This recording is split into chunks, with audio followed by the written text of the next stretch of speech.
Wat moet je doen als je in een helikopter zit en je stort neer in zee? Dat leer je in deze bijzondere training. Daar gaan we.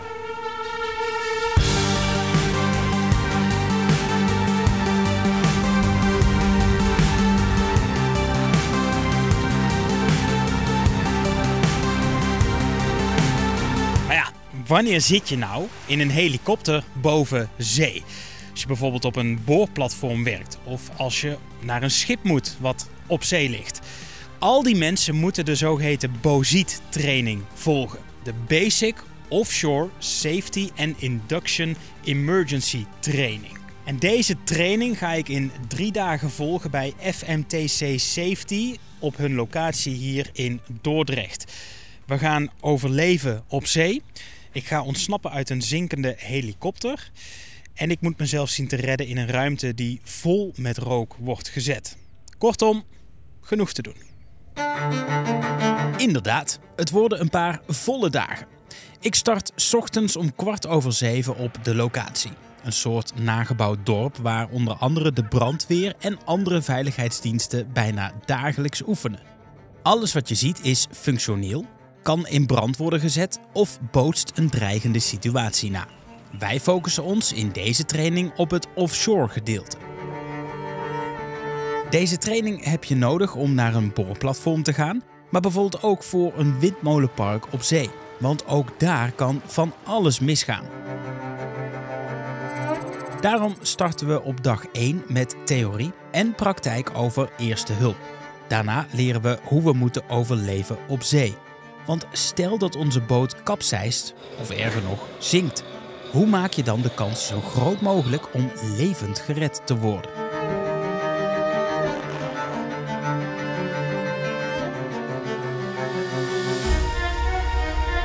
De oefeningen bestaan uit in het water springen, jezelf warm houden in koud water, in een trein zwemmen zodat je elkaar niet kwijtraakt in de golven, de aandacht trekken van een overvliegend luchtvaartuig, in een reddingsvlot klimmen, een zogeheten levend vlot maken en jezelf door een helikopter uit het water laten hijsen.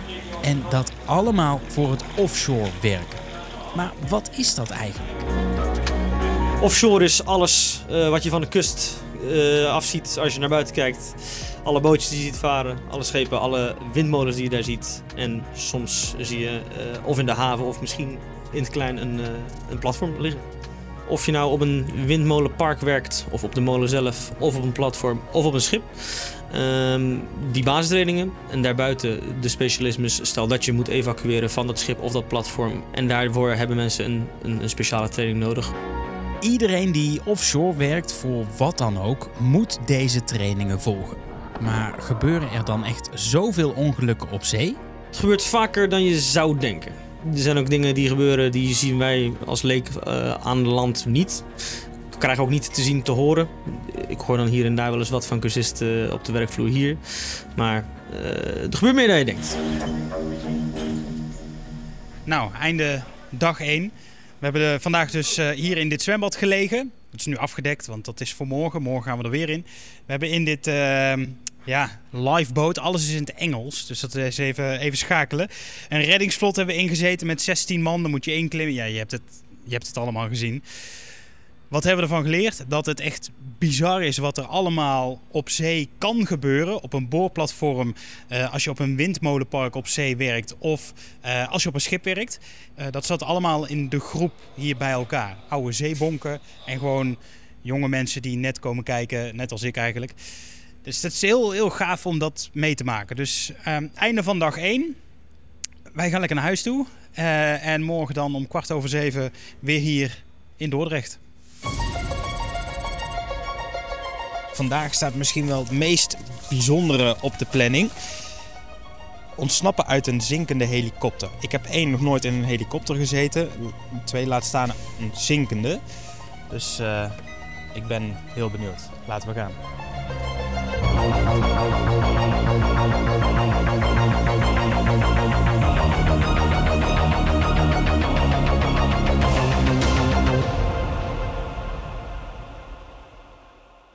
Spannend, hè? Ook deze dag begint met een ochtend vol theorie. Want hoe crasht een helikopter eigenlijk? Je leert hoe je een raam uit een helikopter krijgt, hoe je jouw reddingsvest zelf opblaast om vervolgens met jouw eigen lucht onder water te kunnen ademen en hoe je uiteindelijk ontsnapt uit die zinkende machine. Maar waarom wordt dit zo uitgebreid getraind? Het is een beetje vertaald naar aan land. Mensen die naar kantoor gaan met de bus, kan een ongeluk krijgen op onderweg. En daarvoor is de heli voor de mensen die offshore werken. Helikopter kan onderweg ook iets mee gebeuren. En die kan ook crashen. Zodoende leren wij de mensen wat te doen in geval van een noodsituatie.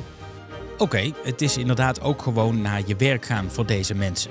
Dus we gaan oefenen. Eerst op het droge, daarna gaan we omkleden. Want dan is, na een leerzame ochtend, het moment daar. Misschien wel het meest uitdagende onderdeel van de training. Daar gaan we.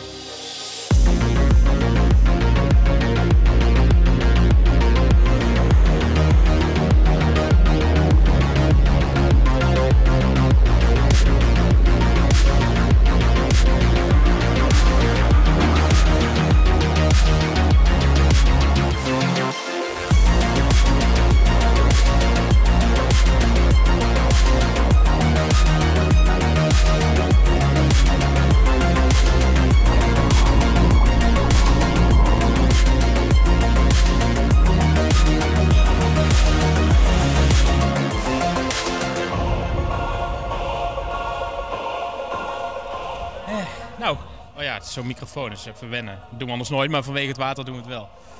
Nou, dat hebben we net dus gedaan. Ondersteboven, adem inhouden. Ik heb dat ding nou niet om. Maar echt bizar. Echt bizar. Ik hoop dit ook nooit mee te maken in het echt. Ik hoop dat niemand dit hoeft mee te maken in het echt. Maar we gaan nu douchen. Het is een droogpak, maar het is niet zo'n droogpak. We gaan lekker douchen en opwarmen.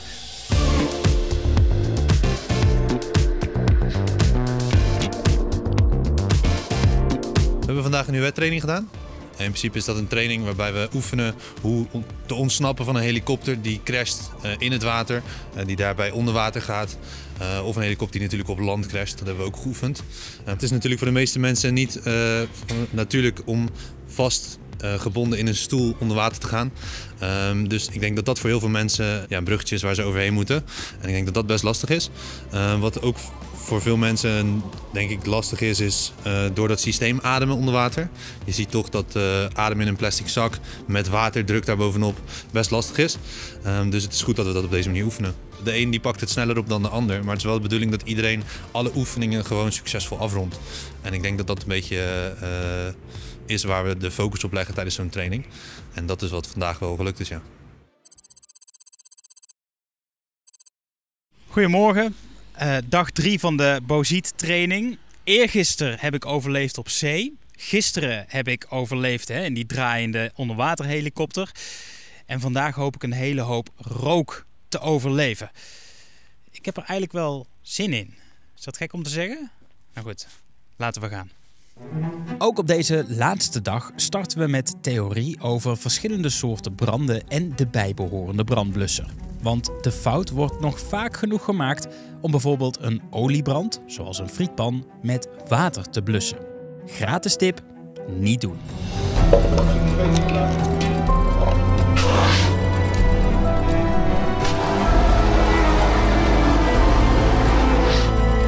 Na een paar uit zichzelf spontaan ontbrandende vuren is het tijd om te leren wat je moet doen als er niets meer te blussen valt. De ruimte waar je bent is gevuld met rook. Je ziet geen hand voor ogen en jij moet toch jouw uitweg zien te vinden. Alleen en samen met anderen. Dat doen we met een zuurstofmasker op en een speciaal filter voor onze ogen, zodat de ruimte niet echt vol met rook gezet hoeft te worden. Het blijft toch een training.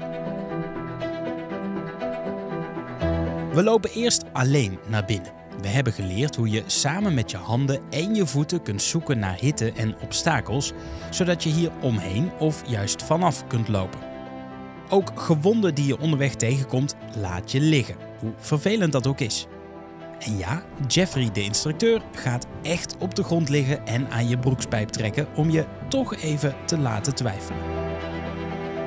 En alsof het masker alleen nog niet erg genoeg is, betreden we de ruimte ook in het donker, met alle spanning die daarbij komt kijken.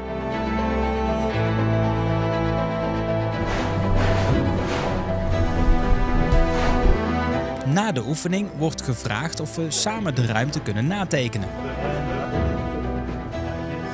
En dat bleek moeilijker dan dat we dachten. Weet je dat ook weer, hè? Oh, vind je deze video's leuk?